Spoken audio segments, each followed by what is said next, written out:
Welcome back to another episode of Talking with F. How's everyone been doing? Hope you're all well. Enjoying the weather. It's really nice. It's gonna get much hotter. It's got that summer feeling and I'm loving it. Absolutely loving it. You know, with the lockdown easing, which there's been a lot of back and forth with the government and the UK people, the public, about whether they should ease the lockdown or whether they should restrict it. Is the government making a mistake by letting people out much more? Boris Johnson came out with that from June the 1st, which is in a couple of days, he's going to slowly start easing lockdown. And then apparently from June the 15th, all retail shops will be started opening again, with obviously with restrictions and everything. But there's been a lot of backlash from that. Like, a lot of people have been saying, should he really be opening the public non-essential shops this quickly? Because what's happened is the coronavirus has just started to die down a bit, and they slowly started to open up everything again. And people are like, what if a second spike happens? What if people start becoming infected again? Wouldn't it be better to keep this lockdown ongoing, and then when the coronavirus completely disappears or goes to such a state where it's hardly affecting as many people, and then you could slowly start reopening everything? But I mean, whatever choices and instructions the government makes, there's always going to be a back and forth. There's going to be people who are for it, there's going to be people who are against it, and then there's going to be people in the middle ground who will find pros and cons in both things. But whatever it is, I hope everyone stays safe. Even though the lockdown is easing, just make sure you protect yourself, protect your family, take the necessary precautions, and hopefully it should die down, and it should get better, much better, as we get closer to the end of the year. So what's been happening? A lot of stuff has happened. I mean, one of the biggest things that has happened is this week is the murder of George Floyd. Now, George Floyd was an American citizen, an African American citizen, and he was arrested by 4 police officers in Michigan, America. Now, he was apparently arrested for forgery. Now, which basically it's not exactly like a big ass crime, is it? It's not like it's not like an aggressive crime where the person who you're arresting was arrested for murder or assault. He was arrested for like a non-violent crime. So basically, what happened was 4 police officers arrest him, and one of the police officers puts him in cuffs and puts his knee on George Floyd's neck for, apparently the video, like, people were saying that it was for over 7 to 8 minutes. And now someone recorded it. As we live in this age, everyone has a mobile phone, and thank God they do, so you can see these kind of appalling actions happening around the world and in America, especially by the police force in America, where there's been a lot of police police crime on black people. The one reason why I call it is police crime is because the way they've carried out actions on certain citizens of America is basically criminal. There's nothing legal behind it. So so George Floyd, the police basically, they held him down. One of the police officers put his full weight of his body on his knee and placed his knee on George Floyd's neck, and George Floyd passed away later on after going to hospital. And you can clearly see in the clip that was recorded George Floyd saying to the police officer that he can't breathe, and nothing, not the police officer who was on him, not even the other police officers. There was 3 other police officers were just standing around. Not one of them intervened and said anything to the police officer that was on George Floyd. Like, no one said nothing, and because of that, there was a death, and George Floyd unfortunately died. And since then, there's been a lot of riots all around America. They want justice. The 4 police officers that were at the scene all got fired, but now they're asking to bring criminal proceedings against them, which I agree with, to be honest. Like, it's bad. Like, why do you need such excessive force on a person, on one single person? Like, they've clearly detained him. He's posing no threat at all. Like, he's just there laying on the floor. He's handcuffed behind his back. He's got no weapons on him, and still there's an excessive amount of force that's being used on him, which is really really bad. It just makes you compare the police in America to the police in the UK. Now, don't get me wrong, you do get certain incidents in the UK where the police are kind of dickheads about it, but nowhere near as much as America. Like, America, like, there's so much, and this police on black crime has been going on for many years, many years. It's only become more public now is because people can record it on their phones and upload their clips onto YouTube and other media sites, and that's why a lot of people can see what's actually going on. But this has been going on for many years, and so there's been massive riots in America, like big riots, especially in Michigan where it happened. um, I saw a recording as well where the police officer that killed George Floyd, the one who placed his knee on George Floyd's neck and literally choked him to death. The public found out where he lived, and they went there to protest, and there's basically an army of cops, police, just guarding that place. Like, at least 40-50 police officers, all just there in one big line, not letting anyone through, just guarding that place, like, not letting anything come through at all.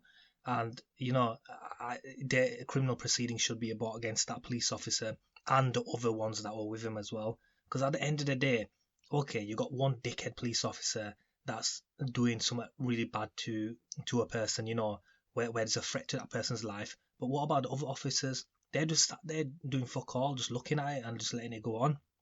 It just comes down to it. Like, they need more, they need more accountability in America for the police force. Like, you can't let this happen. You can't let this keep going on and on.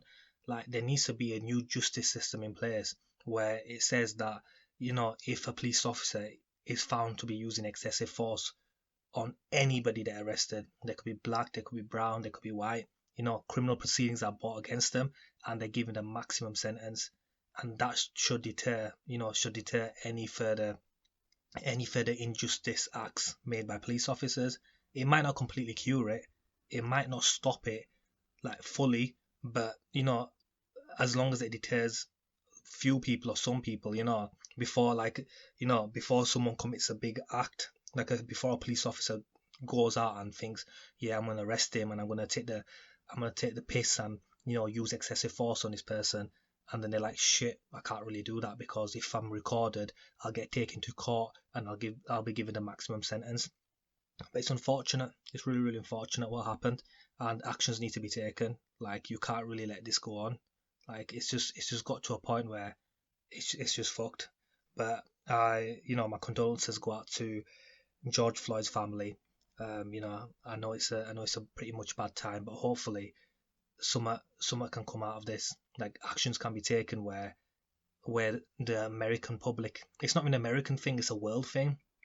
Like, in America is where the riots were happening and people were outraged, but in the UK people were outraged, like, like, saying, what the fuck, why is this still going on? It's 2020, we're in 2020 right now, and shit like this should not be going on anymore. There should not be any more racist cops that take this kind of action on anybody, anybody of color. There should be taking nothing in regards to this. But hopefully, I hope that riots die down, people be safe, and I hope legal action can be taken, and the cops who murdered George Floyd can be given the maximum sentences that are possible and be put in prison. But it's unfortunate, to be honest. It's unfortunate. Yeah, I know a little bit of a grim start to the podcast, but we've got to talk about it. It's just mad what's happening. Like, change needs to come, and we need to make sure that this change comes quickly as possible, and people who take the piss, people in authority who take the piss and abuse their excessive power and use it excessively, they should be brought to justice. They should lose their job, put in prison, and serve whatever maximum sentence is given to them, hopefully. And another thing is, it's quite popular as well, was 6ix9ine being released from prison. So he's been released from prison for quite some time.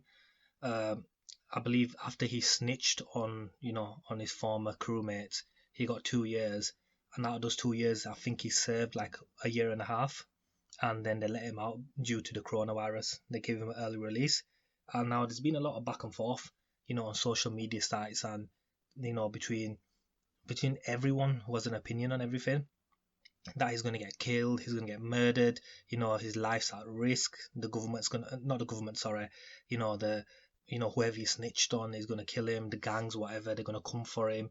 He's going to be, he's going to have a risk for his life every time. Like people are saying they give him a year, give him 2 years. But you could see it, you can take that two ways if you think about it. Now 6ix9ine, he did snitch on his full crew, and when he snitched on his full crew, it was made public. Like, it was fully made public. Like, it was all over the media, everywhere, and all the blog sites, all the websites, all the newspapers posted a lot of information about it, that he was snitching on his crew and they were reducing his sentence, and then his other crewmates were getting locked up, and everyone was getting convicted of charges and such and such. And I believe it was a smart play by the government to let that become as public as it did, because number one, they promoted snitching. So they've basically gone and said, look at this rapper 6ix9ine. He makes these big ass songs, they get millions on millions of hits, and he's just gonna snitch on his full crew. He snitched on a shit ton of people, and look at him, we're gonna let him go free. We're only gonna give him a light sentence, and we're gonna let him live his life and do whatever he wants. And I think any attempts on his life, the government will try to prevent that. Like, take extra actions to prevent that. Like, I don't think they'll let him get killed off as easily as they would, as someone would. Like, because he's such a public figure and he snitched so much, the government would want to make sure that, he's protected at all costs. So any future instances where they do find someone, guilty, some popular person or some influencer, they do find him guilty, and they can give him the option by saying, you can snitch and you can reduce your sentence, and look, we'll give you an example. We had 6ix9ine and he's still protected by the government, he's still alive, no harm's going to come if you snitch. And that in essence might promote snitching, if you think about it. Like, why would, it's a really high asset for the government. 6ix9ine's a really high asset for the government, because he's a living, he's a living rat basically. Like, he snitched on his whole crew, and he's still making songs, doing whatever he wants. And that benefits the government, because the government can think in any future endeavors where they do need to indict, a large amount of people. They could find one person who's popular up to a certain extent, arrest him, find charges on him, and then give him the option to snitch, and then, let him know that, even if you do snitch, there's not going to be no harm to your life, because we've got 6ix9ine, and 6ix9ine's still alive. He hasn't, no harm's come to him.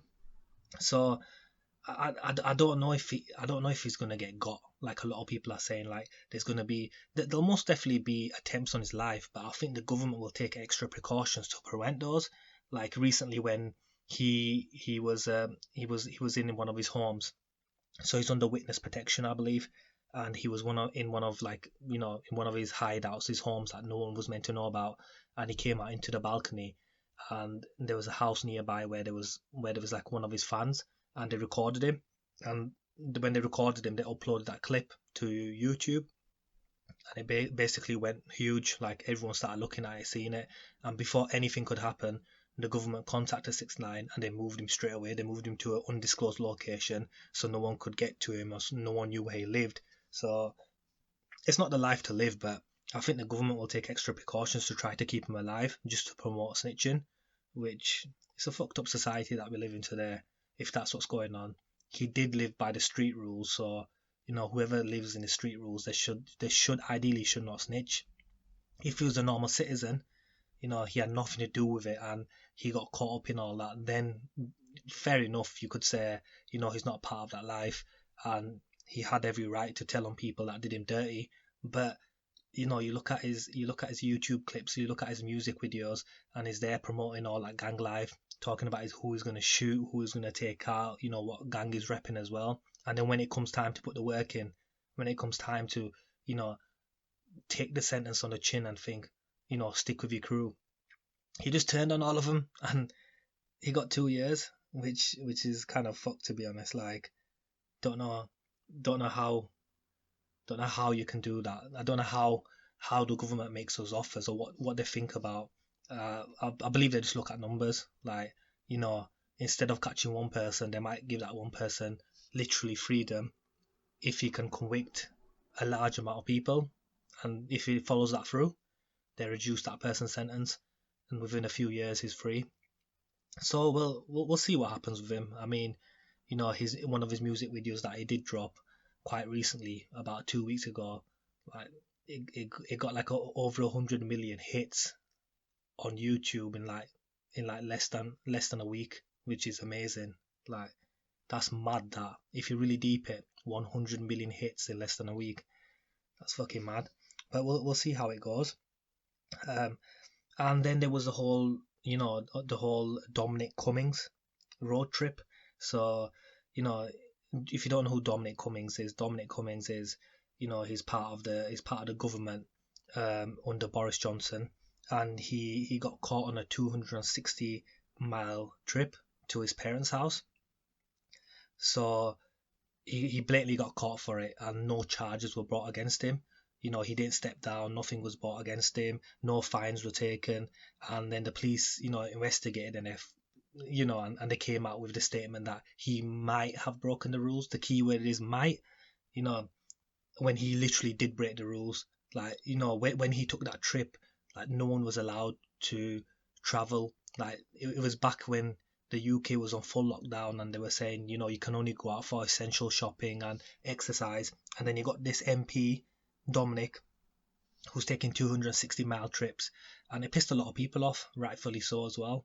Like, everyone was saying, why is it one thing for him and another thing for the UK public? Like, why does he get to go on a 260-mile round trip, and then, no charges are brought against him and no actions are taken against him? And a lot of people were calling him for him to step down as an MP, and then he made like a public announcement saying that he wouldn't be stepping down, and that further pissed people off. And now there's like a whole thing, basically saying that Boris Johnson was fucking the country up. He was basically making two rules, one for the UK public and one for his government and one for his cabinet. Which ideally, if you are imposing rules on people, they should be followed through by everyone, not just like the normal the normal communities and the normal citizens of the UK, and the government can do whatever they want. So that's still ongoing as well. Like, a lot of people, there's like a petition that people were signing, and on that petition what people were saying were, they want Dominic to step down. They want him no longer to do his government job that he's doing at the moment. And I believe that it's nearly got like 1 million people that have signed it. Nearly 1 million people have signed that document, which states that, Dominic, fuck off. You basically took the piss, and you can't be doing that. You need to stick to your ideals. You need to stick to what your government put in place. Your government ideally put all this lockdown initiative into place, and you need to follow it through. You can't just be taking a piss on a 260-mile round trip. Whatever the hell it was for, that's just taking a piss if you think about it. Mad, proper mad. And quite recently, I was reading an article about Jeff Bezos. Now, if you don't know who Jeff Bezos is, he's the founder of Amazon, which is, I believe everyone knows what Amazon is. Popular delivery site. You go onto it, you can literally find anything you want, order it, and then it'll come to you within the next day. So right now, he's the richest person in the world, and number one richest person in the world. And they say in the next couple of years, he'll be the first person ever to become a trillionaire. Deep that, a fucking trillionaire. How much money is that? A trillionaire. Like, billions is a lot of money. Like, if you had billions of pounds or dollars, whatever, you could never spend that in a lifetime. And this guy's on his way to become a trillionaire. And I've got to give it to him, to be honest. Like, he put in the work, and he's got to a position where he's making mad money. He's the richest person in the world, and he's gonna become richer and richer and richer. And you know, he might become the, I'd say, the public richest person. And the reason why I say the public richest person is because, when they have all these rich lists and everything, they have people who are in the public. They have the Sunday Times rich list where, from 1 to 1,000 they name the richest people in the world. But what about the people who don't want to go on that list?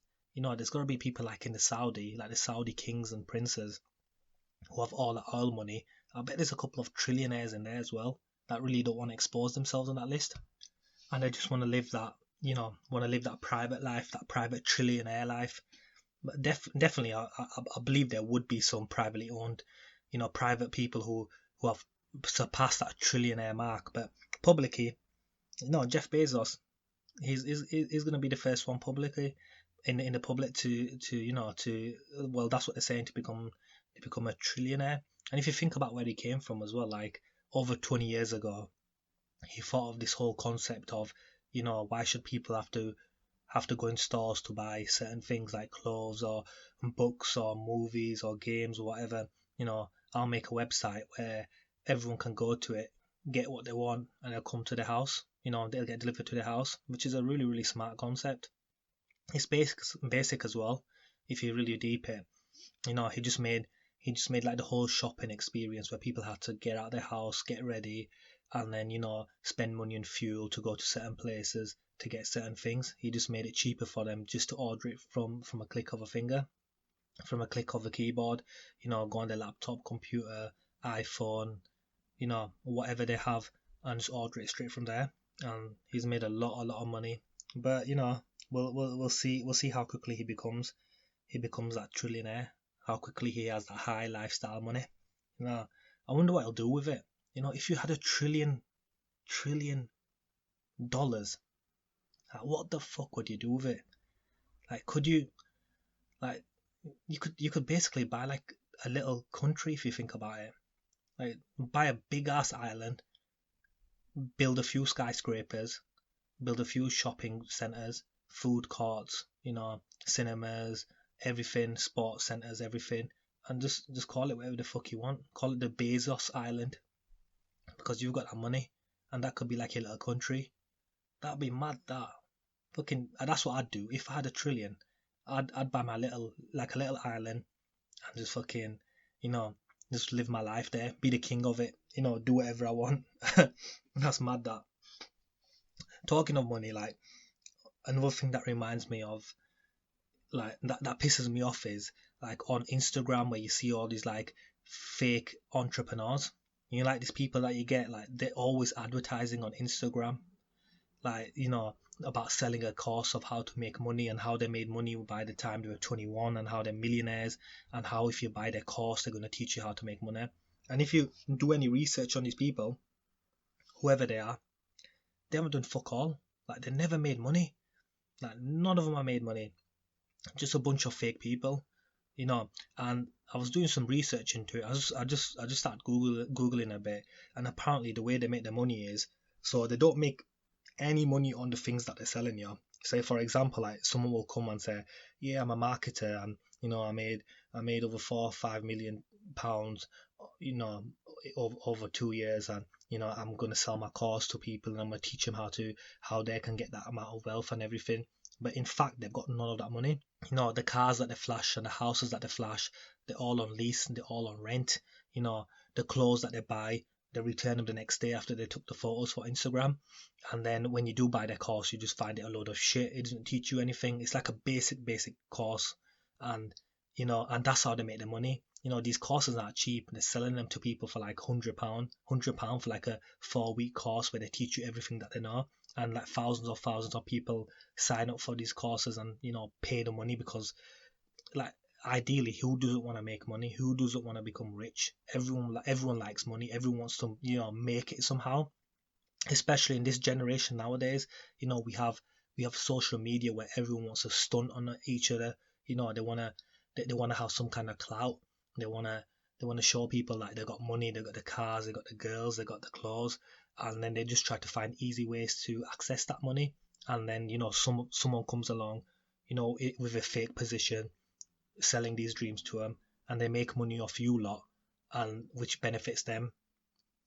But it's fuckery. Like, the amount of people that I see doing that, and like, it's like I said, it's always advertised on Instagram. Like, they just buy advertisement posts. Like, they'll post and they'll just advertise it, and you know, a lot of people see it. 1,000 people will see it, and out of the 1,000 people, say even 10 people apply for that course, and if it's going at £100, they've made £1,000. You know, they've made £1,000 just from 10 people, which is kind of mad. That, to be honest, it's kind of fucked up. And recently as well, I don't know if you guys have been paying attention, but Mike Tyson, there's a clip of Mike Tyson, like, you know, working on pads. He was like in the gym and he was like punching these pads, and fuck me, he's a monster. Like, he is a monster. Like, he was going ham on those pads. Like, he's proper, you know, he's going in for the kill, like fucking those pads up. And since he posted that on the internet, like, a lot of people, like, you know, retired boxers, retired UFC stars, you know, they've started coming out and saying that they'd love to challenge him and love to have a fight with him as well. Now there's like a company called what's it called, bare knuckle fighting, where they put events on, you know, as the name says, where, you know, it's like a boxing match, but you don't wear any gloves and you just barefisted and you try to fight each other. And rumors came out that they offered Mike Tyson 20 mil to fight for him, which, fucking hell, that's a nice offer, that 20 mil just to go into that. But I'd feel sorry for anybody who goes against Mike Tyson.